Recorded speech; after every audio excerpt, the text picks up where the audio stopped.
Harihara Veeramallu cinema pre release audio sorry ఏంది promotion event ఏదైతే release ఆడియోని వీడియోని ఇవన్నీ ఎందుకు కానీ మనకి ప్రీ రిలీజ్ ఫంక్షన్ వాయిదా పడిందట. తిరుపతిలో చేద్దాం అనుకున్నారు దీన్ని 8వ తారీఖు, అంటే ఇంకా 4 రోజుల్లో ఉండేది అనగా ఎందుకు రద్దు చేశారు? ఈ సినిమాని ఆపేందుకే కుట్ర చేస్తున్నారు, థియేటర్లు బంద్ అని చెప్పి అని హడావిడి చేశారు కదా.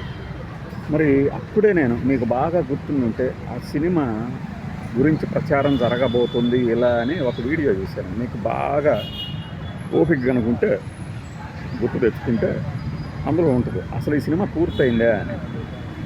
మరి ఎందుకు ఇప్పుడు 2 డాట్స్ని కలపండి, ఎందుకు రిలీజ్ని వాయిదా వేశారు? ఇంకొక పవన్ కళ్యాణ్ గారి అభిమానులకి ఇంకొక ఇదేంటంటే ఎలివేషన్ పాయింట్ వేసుకోండి. ఇంకా ఆయనకు 11 కోట్లు లేదంటే ఇంకా అంతకన్నా ఎక్కువ మరి రెమ్యూనరేషన్గా తీసుకున్నారట.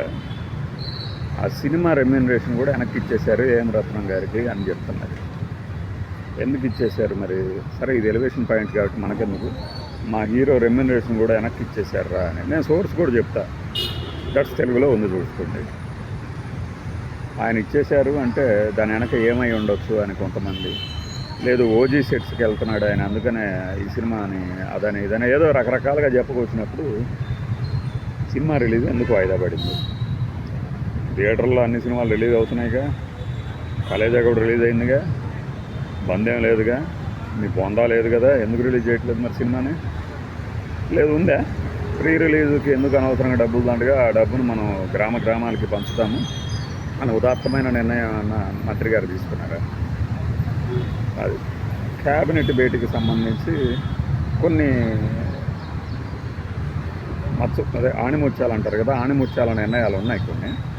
వాటి గురించి మనం వేరే వీడియోలో మాట్లాడుకున్నాం. కానీ ఎందుకంటే మంత్రి గారు అనగానే నాకు నిన్న క్యాబినెట్ డెసిషన్స్ గురించి గుర్తొచ్చింది. అది సినిమా కోసం ఎంతో కష్టపడి పగలనక రాత్రనక శ్రమపడి ప్రొడ్యూసర్ గారు అప్పు చేసి లేదంటే ఆయనకున్న సొమ్ముని సినిమాకి పెడుతున్నప్పుడు ఆ సినిమా రిలీజ్ ఆగటం ఏంటి? నిజంగానే ఆగిందా? దుష్ప్రచారమా? చెప్పండి సార్, చెప్పండి.